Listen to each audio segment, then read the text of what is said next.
نحمدہ و نصلی و نسلم علی رسولہ الکریم۔ بسم اللہ الرحمن الرحیم۔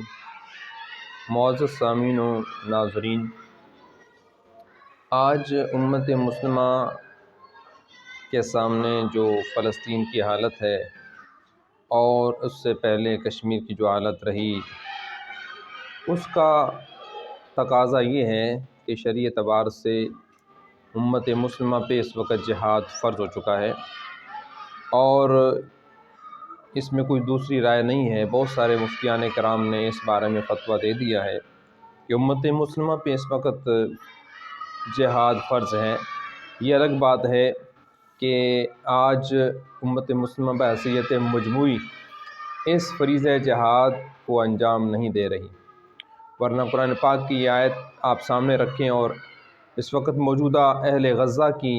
کیفیت سامنے رکھیں کہ آج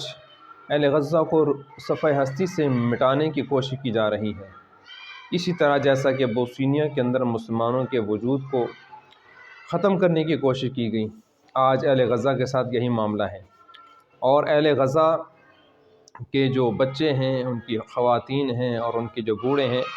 وہ بالکل اللہ کی بارگاہ میں دعا کر رہے ہیں، اور اس آیت کا بالکل حقیقی معنوں میں اصداق ہے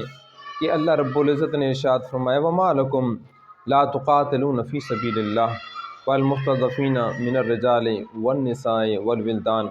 الَّذِينَ يَقُولُونَ رَبَّنَا أَخْرِجْنَا مِنْ هَٰذِهِ الْقَرْيَةِ الظَّالِمِ أَهْلُهَا، کہ تمہیں اے مسلمانوں کیا ہو گیا ہے کہ تم رائے خدا کے اندر قتال نہیں کرتے۔ یہاں باقاعدہ قتال کا لفظ ہے، جہاد کا بھی نہیں ہے۔ قتال کا معنی ہی جنگ کرنا، لڑنا ہے۔ اس حال میں کہ کچھ کمزور مرد اور عورتیں اور بچے اللہ کی بارگاہ میں دعا کر رہے ہیں کہ اے باری تعالیٰ تو ہمیں ان ظالم بستی والوں کے ظلم سے نجات دے دے اور اپنی طرف سے کوئی مددگار بھیج دے، تو آج اس لحاظ سے امت مسلمہ پہ جہاد فرض ہو چکا ہے۔ اور اس لحاظ سے بھی کہ آج دیکھیں اسرائیل کے ساتھ امریکہ کھڑا ہو گیا، تمام یورپی ممالک اسرائیل کے ساتھ کھڑے ہو چکی ہیں، اور قرآن کی آیت بھی بالکل اس کا حقیقی معنی جو ہے ہمارے سامنے آ چکا ہے کہ اللہ رب العزت نے یہ جو فرمایا یا ایھا الذین آمنوا لا تتخذوا اليہود والنصارى اولیاء، اے ایمان والو تم یہود و نصارہ کو اپنا دوست مت بناؤ، بعضهم اولیاء بعض، تمہارے مقابلے میں وہ ایک دوسرے کے دوست ہیں۔ تو آج دیکھ لیں جب اسرائیل ہمارے مقابل آیا، فلسطین کے مقابل آیا، تو تمام یہود و نصارہ اسرائیل کے ساتھ کھڑے ہو گئے ہیں۔ آج یہودیوں کی مدد کے لیے تمام عیسائی ان کے ساتھ کھڑے ہو گئے ہیں، تو قرآن کی جو بات ہے وہ کبھی غلط نہیں ہو سکتی۔ آج امت مسلموں کو بھی چاہیے کہ یہود و نصارہ کا اجتماعی طور پر مقابلہ کریں۔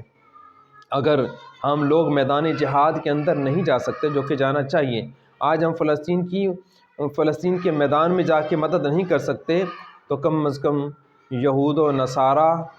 کی جو کمپنیاں ہیں، ان کی جو پروڈکٹس ہیں جو ہمارے گھروں میں استعمال ہوتی ہیں، کم از کم ان کا بائیکاٹ کریں۔ آج سے کچھ دن پہلے، تقریباً 1 ماہ پہلے، جب یہود و نصارہ کے خلاف یہ آواز اٹھائی گئی اور ان کی